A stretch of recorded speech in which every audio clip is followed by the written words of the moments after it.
স্বাগত। আজকে আমি বানাবো মটন কষা। খুবই সহজ পদ্ধতিতে আজকে রান্নাটা দেখাবো। আপনারা রান্নাটা শেষ অবধি দেখবেন।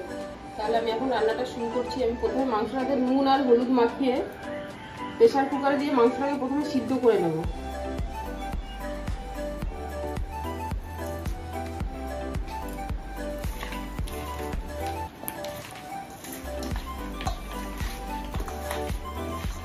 নুন আর হলুদ আমি ভালো করে মাখিয়ে নিয়েছি। এখন একটা প্রেসার কুকারের ভিতরে দিয়ে দিচ্ছি।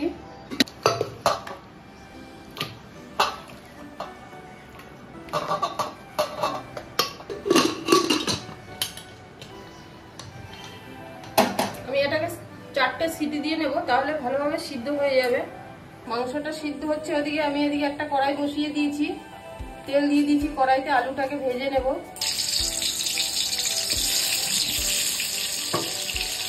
আলুটা ভাজা হয়ে গেছে, তুলে নিচ্ছি।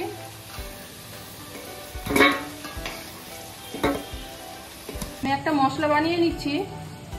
দিয়ে দিচ্ছি 2 চামচ ধনের গুঁড়ো, জিরের গুঁড়ো 2 চামচ, হলুদ আমি আগেই দিয়েছিলাম বলে এখন একটু কম দিচ্ছি, 1 চামচ দিয়ে দিলাম।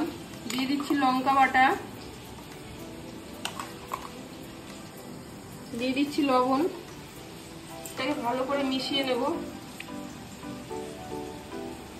এখন ফোড়ন দিয়ে দিচ্ছি আমি শুকনো লঙ্কা, গোটা গরম মশলা, গোটা জিরে, দিয়ে দিচ্ছি পেঁয়াজ কুচি,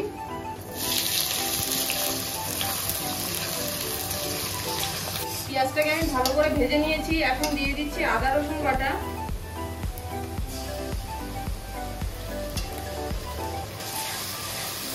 আদা রসুনটাকে আমি কিছুক্ষণ কষিয়ে নেব।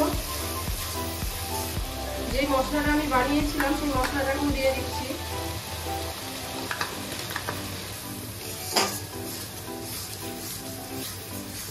দিয়ে দিচ্ছি টমেটো কুচি। কিছুকে এখন একসঙ্গে ভালো করে আমি কষিয়ে নেব। মশলাটাকে দেখো আমি ভালো করে কষিয়ে নিয়েছি, মশলাটা থেকে তেল ছেড়ে দিয়েছে। এদিকে আমার মটনটাও ভালোভাবে সিদ্ধ হয়ে গেছে, আমি নামিয়ে নিয়েছি। দেখো সিদ্ধ হয়ে গেছে ভালোভাবে। এখন আমি এটাকে কড়াইয়ের ভিতরে দিয়ে দিচ্ছি। এখন আমি এটাকে কড়াইয়ের মধ্যে কষিয়ে নেব মশলার সঙ্গে একসঙ্গে।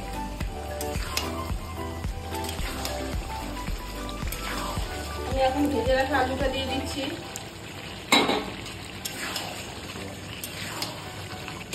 আমি এখন এটাকে ঢাকা দিয়ে 10 মিনিট মতন রেখে দেবো, গ্যাসটাকে কম করে, যাতে আলুটা ভালোভাবে সিদ্ধ হয়ে যায়।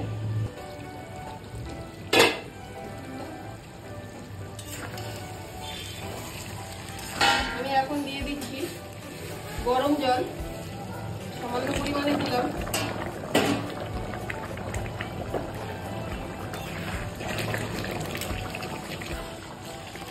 মশলাকে দেখো আমি ভালো করে ফুটিয়ে নিয়েছি।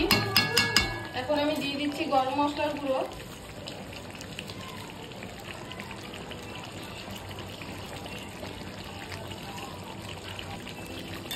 এটাকে ভালো করে মিশিয়ে দিচ্ছি।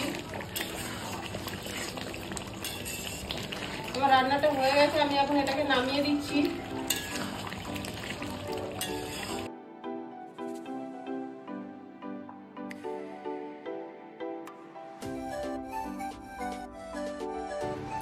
খুবই সহজ পদ্ধতিতে আজকে মটন কষাটা দেখালাম। আমার রান্নাটা যদি ভালো লাগে তাহলে সাবস্ক্রাইব করবেন আর কমেন্ট করে জানাবেন রান্নাটা কেমন লাগলো। তাহলে দেখা হচ্ছে পরের ভিডিওতে।